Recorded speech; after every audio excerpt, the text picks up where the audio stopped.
गरुड़ पुराण के अनुसार मृत्यु के बाद आत्मा को यमलोक के रास्ते में विभिन्न कष्टों का सामना करना पड़ता है।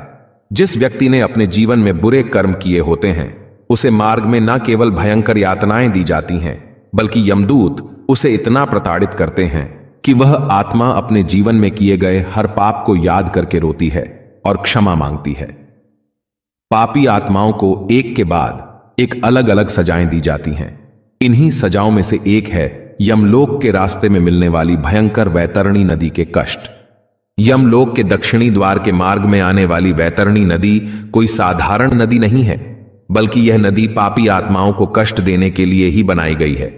यह नदी कितनी भयानक है, इसका अंदाजा आप इसी बात से लगा सकते हैं कि गरुड़ पुराण में भगवान विष्णु ने इस नदी का वर्णन करने से पहले पक्षीराज गरुड़ को सचेत किया था कि वह भी इसका वर्णन सुनकर डर जाएंगे, क्योंकि वैतरणी नदी के कष्ट इतने भयावह हैं कि जो व्यक्ति इसे सुन ले वह निश्चय ही पाप कर्मों को छोड़कर सत्कर्म करने के लिए प्रेरित हो जाएगा। खून, मवाद और हड्डियों से भरी इस नदी की विशेषता यह है कि यह केवल पापी आत्माओं को ही कष्ट देती है, जबकि पुण्य आत्माएं इसे आसानी से पार कर जाती हैं। तो आइए इस वीडियो में जानते हैं कि इस नदी का नाम वैतरणी क्यों है, यह नदी आखिर है कहां, देखने में यह नदी कैसी दिखती है और पापी आत्माओं को यह नदी क्या क्या कष्ट देती है। किन व्यक्तियों को वैतरणी नदी में फेंका जाता है और गरुड़ पुराण में ऐसा कौन सा विशेष कर्म बताया गया है जिसे करने पर वैतरणी नदी के कष्ट नहीं भोगने पड़ते।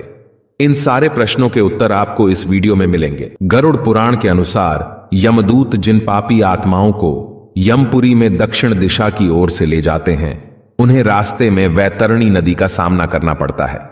वैतरणी नदी 100 योजन में फैली हुई है और देखने में बहुत भयानक है। इस नदी के तट पर हड्डियों का ढेर लगा हुआ रहता है, जहां बड़े चोंच वाले बड़े बड़े मांसभक्षी पक्षी, गिद्ध और कौवे इस नदी को घेरे रहते हैं। गरुड़ पुराण में इस नदी के विभत्स स्वरूप का वर्णन करते हुए लिखा है कि यह नदी रक्त, मांस, बाल, हड्डियां, कीचड़, मवाद आदि से भरी हुई है। इस नदी में पड़ने वाली हर आत्मा असहनीय कष्ट पाती है। पापियों को देखकर यह नदी क्रोधित हो जाती है और भयानक रूप धारण कर लेती है, जिससे इसका पानी गर्म बर्तन में रखे घी की तरह खौलने लगता है और पापी आत्माओं को इसी खौलते पानी से होकर आगे जाना होता है। इतना ही नहीं, नदी में लगातार भयंकर बिजली और तूफान आता रहता है, जो इसके स्वरूप को और भी डरावना बना देते हैं। यह नदी विभिन्न प्रकार के जहरीले कीड़े, घड़ियाल, मगरमच्छ जैसे मांसाहारी जानवरों से भरी है, जो लगातार पापी आत्माओं को काटते और उनके मांस को खाते रहते हैं। जैसे ही कोई पापी आत्मा इस नदी में प्रवेश करती है, इस नदी का पानी 12 सूर्यों की गर्मी के समान तपने लगता है। इस भीषण गर्मी के कारण पापात्माओं को बहुत कष्ट होता है। वह यमदूतों से बार बार प्रार्थना करती हैं कि वह उन्हें उसे नदी से निकाल लें, लेकिन यमदूत उन्हें भाला से मारते हुए उनके बुरे कर्मों को याद दिलाते हैं।